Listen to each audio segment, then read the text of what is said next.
Thanks, Jenny, and thank you to you and the Greens for your continued support in our opposition to WestConnex, as well as for organising today to give communities a voice. What I'd like to talk about today is why our campaign to stop WestConnex is about more than just stopping a toll road. It's about what kind of city we want to create and how we go about creating it.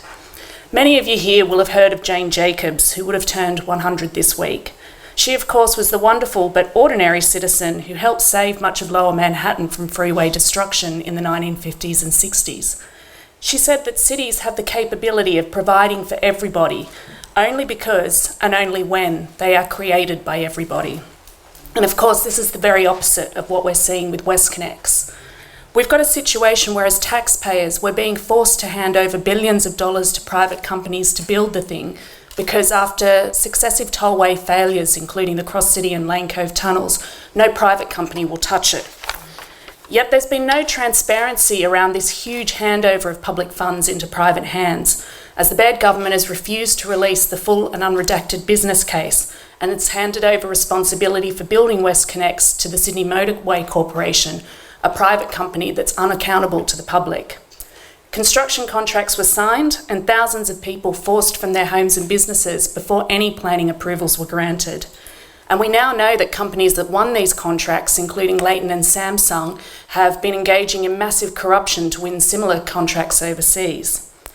And far from being a project that was created by everybody, community consultation on WestConnex has just been a series of box-ticking exercises rather than a genuine attempt to find out what people need and designing solutions to cater for that. Even when people sent in record-breaking numbers of submissions opposing WestConnex, the Baird government barely broke stride as it rushed to rubber stamp these projects. This complete breakdown in transparency and democracy is now forcing residents to engage in civil disobedience to stop WestConnex, before we all pay for it through tolls and taxes and pollution and destruction. It shouldn't be this way, and for this alone, we deserve a full public inquiry into WestConnex.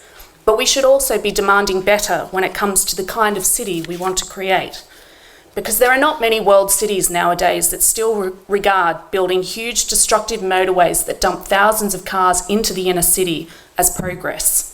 The idea that you can build roads to solve congestion has been tested to destruction, and the proof of this can actually be seen in WestConnex's design.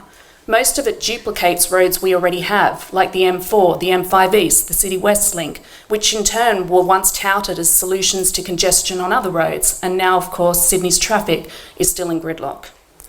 And of course, motorways like WestConnex cause other huge problems. Pollution-related diseases, climate change, inefficient sprawl, community destruction, environmental destruction, lost opportunities to build knowledge economies, loss of the vibrant city centres people want to call home.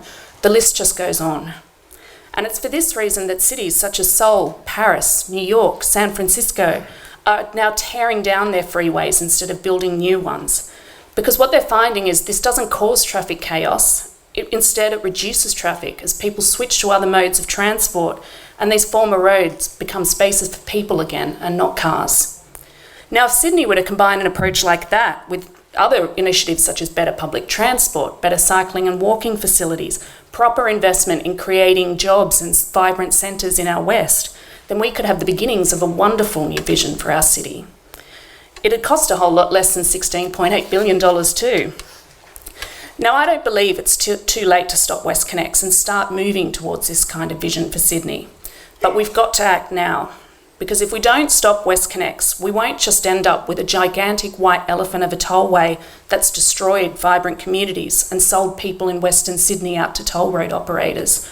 If the Baird government gets away with this, it's going to become the way things are done in New South Wales, with no transparency, no accountability, no consultation, and no long-term benefit for anyone except the companies that are paid billions of public dollars to build it.